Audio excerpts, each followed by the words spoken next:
Multiple choice question from the lesson footprints without feet.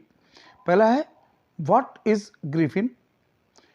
इसके चार विकल्प, a scientist, A clergyman, A shopkeeper, A landlord. तो इसका answer हो जाएगा a scientist, because Griffin was a brilliant scientist. Griffin एक बुद्धिमान वैज्ञानिक था। Griffin discovered a medicine that could make his body large, small, invisible, all. तो इसका करेक्ट रिप्लाई होगा invisible.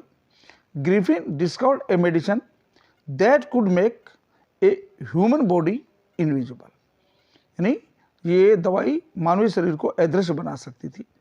Third, whose house did Griffin set on fire. Griffin ने किसके घर को आग लगाई?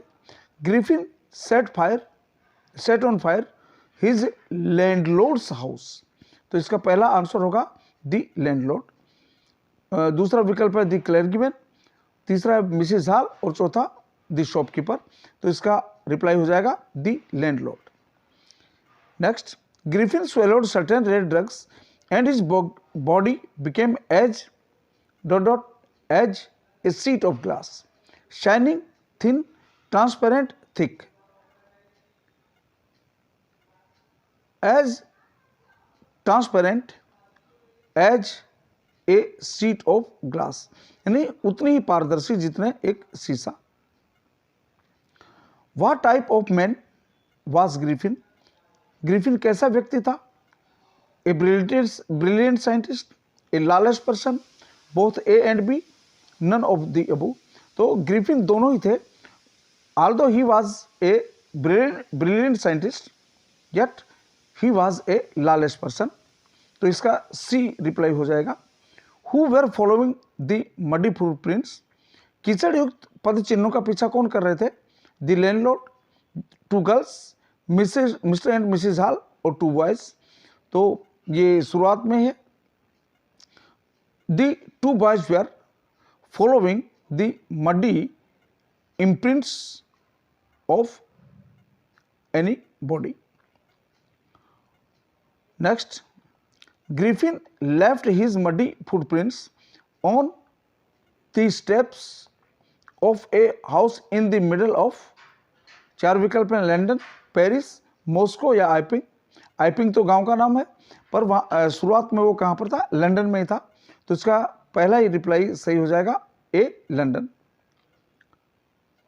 नेक्स्ट है, why was it a bad time to wander about in London without clothes. बिना कपड़ों के लंदन में घूमने के लिए ये वर्ष का बुरा समय क्यों था? Because it was a rainy season, it was very hot, it was bitterly cold, none of the above. C, it was bitterly cold, क्योंकि ये मिड डे विंटर डेज थे और बहुत ही सर्दी थी, ठंड थी। Next, for what did Griffin enter the big London store. Big London store में ग्रिफिन ने किस लिए एंटर किया? For coldness, for warmth, for money या all for the above. Coldness के लिए, वार्मथ के लिए, मनी के लिए या इन सभी के लिए। तो इसका बी रिप्लाई सही हो जाएगा, for warmth. Next, what did Griffin do in the London store. London store ने उसने क्या किया? He wore shoes, he wore an overcoat, he ate cold meat and sweet, all of the above. इसमें ये सभी काम किए थे उसने रैपर्स खोले और कपड़े पहने। तो इसमें इसका सही रिप्लाई हो जाएगा ऑल ऑफ द अबव। तीनों ही काम उसने किए थे। 11th, how did Griffin escape from the assistants. Assistant से जब वो लंदन स्टोर में घुसा, वहाँ पर रात भर वो सोया, पर सुबह टाइम से नहीं उठा और जैसे ही उसके नौकर आए तो उन्होंने उसका पीछा किया। तो वो किस तरह से बचा? By removing his newly found clothes या न्यूली वोर्न क्लोथिज। अपने जो नए कपड़े उसने उसमें पहने थे, उन कपड़ों को उतारने के बाद ही वो उनसे बच पाया। The shop of the theatrical company was situated at, कहाँ पर थी वो? ड्रेरी लेन पे। या लंदन लेन या आइपिंग लेन या ग्रिफिन लेन? तो इसका सही रिप्लाई होगा ए, ड्रेरी लेन। ड्रेरी लेन पर ये थिएटर कंपनी का दुकान थी। Who did Griffin attack and रोब ऑल द मनी? ग्रिफिन ने किस पर आक्रमण किया और किसके पूरे रुपए लूट लिए? तो दी लैंडलॉर्ड के, या the assistants of the London store, the owner of the big London store, या the owner of the theatrical company? तो जब ये थिएट्रिकल कंपनी में गया और वहाँ पर उसने कपड़े वगैरह पहने, वहाँ से जब निकलने लगा तो इनविजिबली जाने के लिए उसे अटैक करना पड़ा और उसके साथ में पैसे भी लूट लिए। तो इसका हो जाएगा D, the owner of the theatrical company.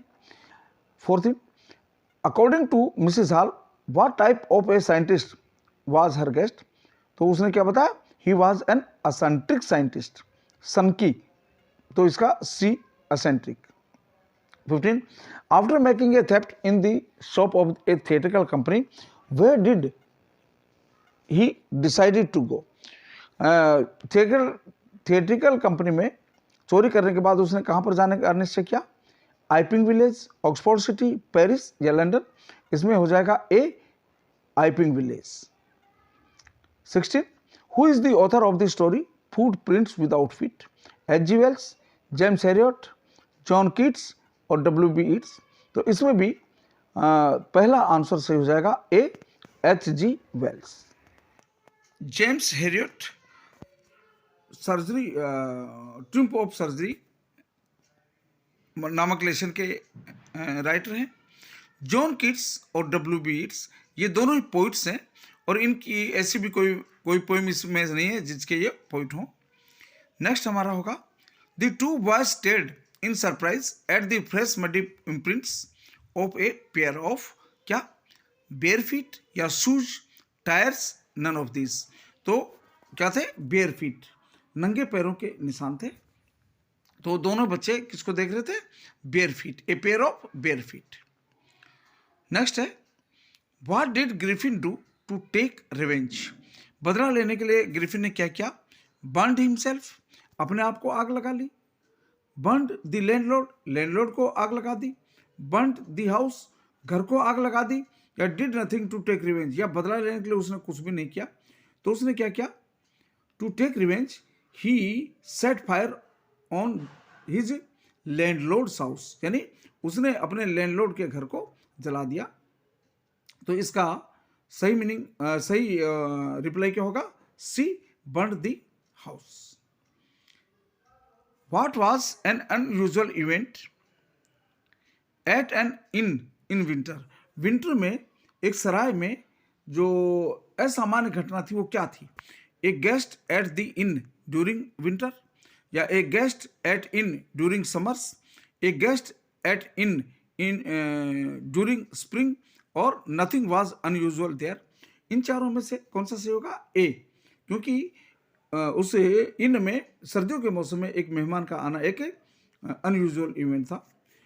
Y was it a bad time to wander in London? London में घूमने के लिए ये बुरा समय क्यों था?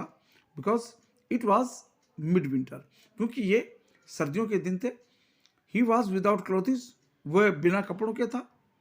Both A and B, none of these? तो ये दोनों ही सही हैं क्योंकि वो बिना कपड़ों के था और सर्दियों का मौसम था। तो सी, बी एंड